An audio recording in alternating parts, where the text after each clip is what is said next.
Punk, we are going to be discussing the Steamworks Espresso Stout and sharing some stories of our times in pubs and our memories of stouts and things like that. And this, of course, the espresso is by request from Christine in Calgary. Thank you for watching. Espresso! Oh, did I say espresso? Stop saying espresso!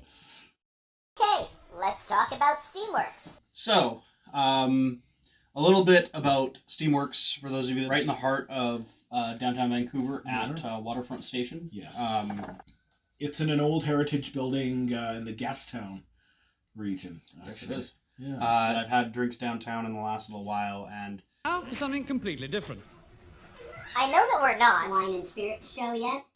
but I've never had a sangria as good as the white wine sangria I had at Steamworks. Oh, really? It is absolutely fantastic. Okay. It's really, really good. A lot of their beers are solid. They make fantastic stouts. They make fantastic porters. Their pale ales are pretty good. You said you've had their lager once or twice. I have had their lager. It's pretty standard. It's you can't really go wrong with many of their beers. Yeah, you definitely can't. They have a tendency to, because of where they are. There's a lot of competition there. I mean, yeah. Well, you've got for example, Steamworks, about a 8 or so minute drive, maybe like a 20-minute walk. You've got the Parallel 49. That's brewery. right. Yeah. Storm Brewing is downtown. Mm-hmm. I don't know if they still exist anymore. If anyone knows, you can put in the comments. Please tell me if they still exist, because I would love to find out. And don't forget to subscribe. Share and subscribe. Please. We would love and adore the support. Let's talk about a little bit where Draft Punk came from. Well, Draft Punk was formed in conversation with friends, actually. It really was. It really was. We are really we met through karaoke. We all kind of got together through part karaoke. of the karaoke scene around here. And we had some drinks with a couple of friends one night, and I brought out some craft beers, and I was explaining tasting notes. Jamie was describing the way the beers made him feel, and like, oh man, this reminds like the English ale that I had pulled up. That's right. It took me right back to Bootle with my cousin Stan having a pint at the Weatherspoons, and just a taste that reminds you, that brings you a memory. You know? And that's why we do things like this. Like, I love to inform people of all the breweries in the area and the different things they do. Planning on Everybody's got going to there. start somewhere, you know. Yeah, we want to eventually take this to the UK. We want to take it to Portland. We want to try out Portland. UK is big for you. Portland is huge for me because I have a big association with a particular beer from Portland, from a brewery called Rogue Brewing Company. Okay. Yeah. Have you ever heard of the restaurant in Portland called Voodoo Donut? I haven't, but I do know Rogue. I've had Rogue. So Rogue Brewing and Voodoo Donut teamed up to make a Voodoo Donut ale. It was like strawberries, cream, pretzel. It was the weirdest combination of batshit crazy ingredients, and it worked. It was good. I would have it again. I would drink it again. Yeah, I really like the different craft ales. I've got some good experience being from the UK.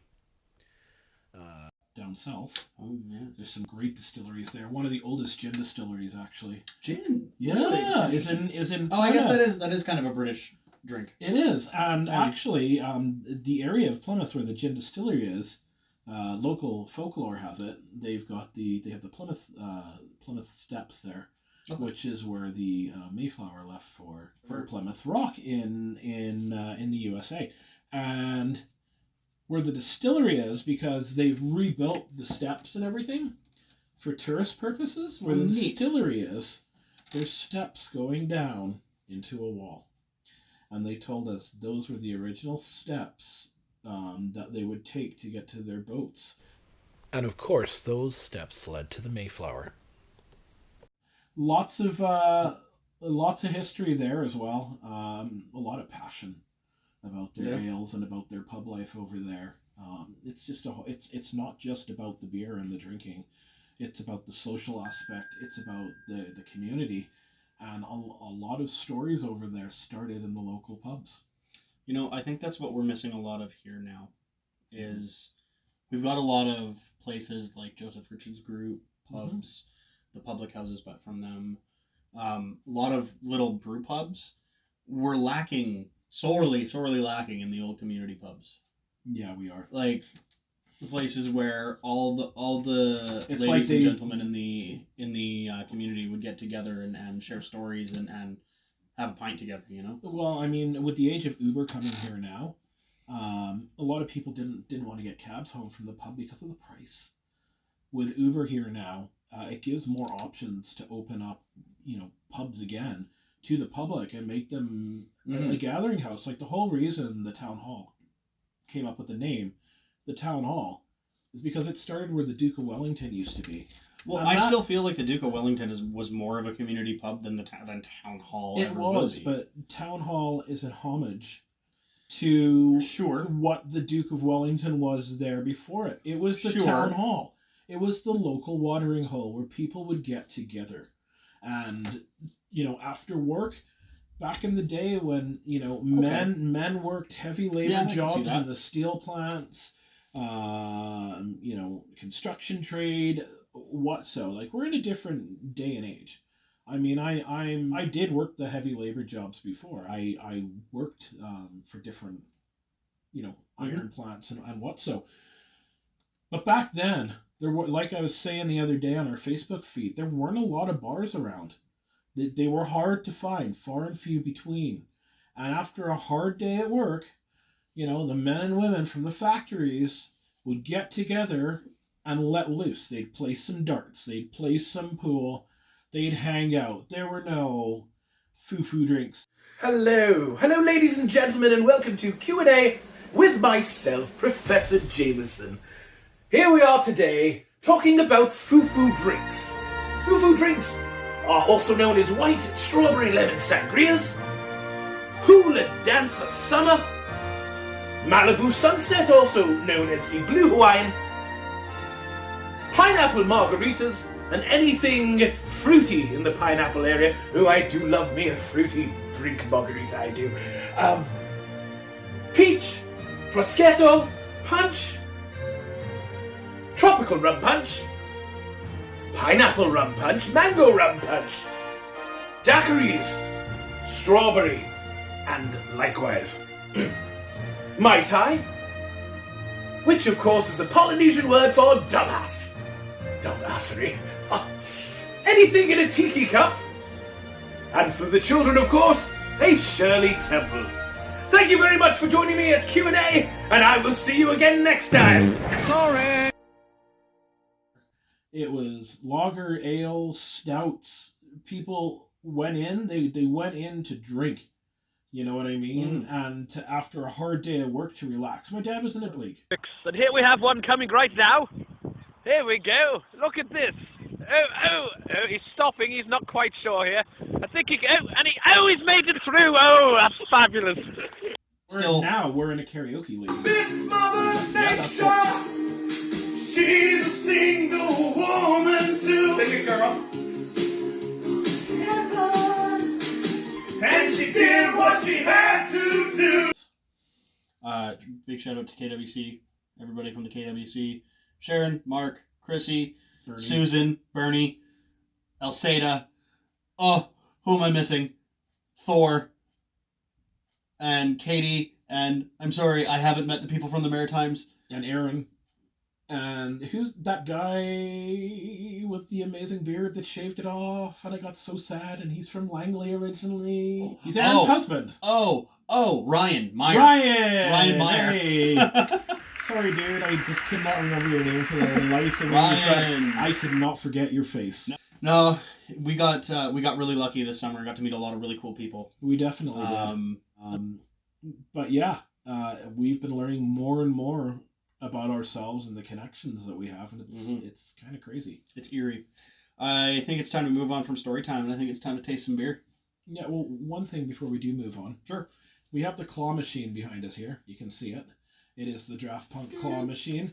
We want you guys to, in the comments below, let us know ales or craft beers that you would like us to try.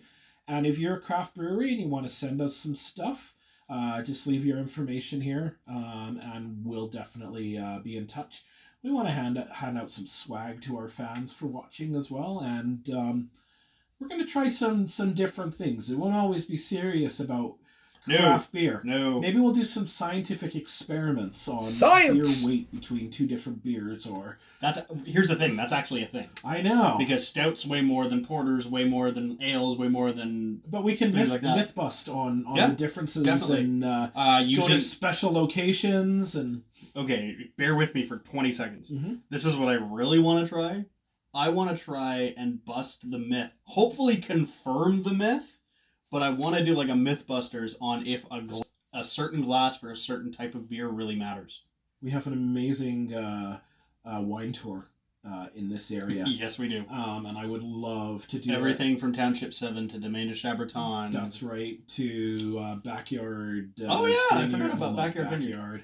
But I'd love to do a tour of the wineries around here, and we do have a cider plant around here, and we do have a cidery, and we've got a distillery. You were saying yes, Roots and Wings Distillery. It's up in Gloucester. I'm very curious about that. Where that is. Let's crack that. And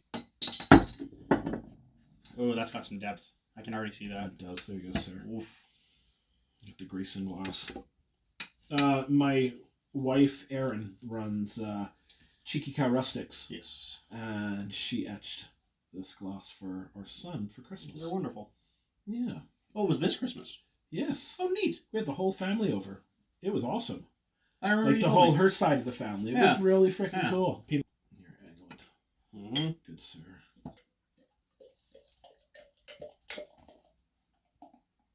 Stop. I'm gonna top this up.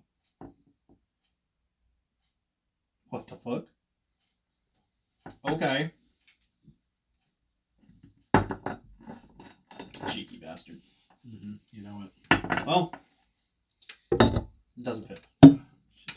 Oh, we want to show it off.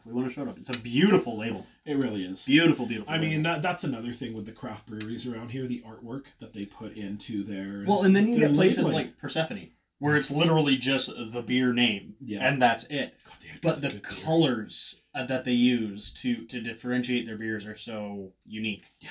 Right? Yeah. Oh, cheers, sir. Wow, that smells fantastic. It smells like coffee. It does smell like coffee. It tastes like coffee, too. Oh, that is heavy. Wow. Mm-hmm. Oh, that's really bitter. That's like a good kind of bitter, though. You know what this reminds me of? Mm. This reminds me of like a Starbucks cold brew. Yeah. How do you feel about this? I like it. Yeah. But I'm not drinking it all at once. I want to savor it.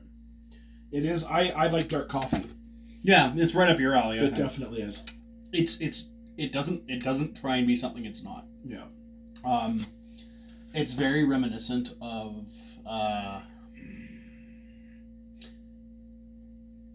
kind of has a Guinness quality to it, actually. It does. It's like if you mix Guinness and cold coffee together.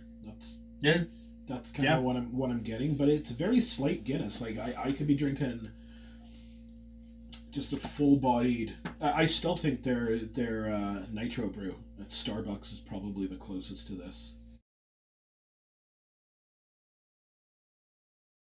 Whoa, dudes! I hope you like this show, man. We're gonna be back again here with some more great beer times. Until next time, see you later.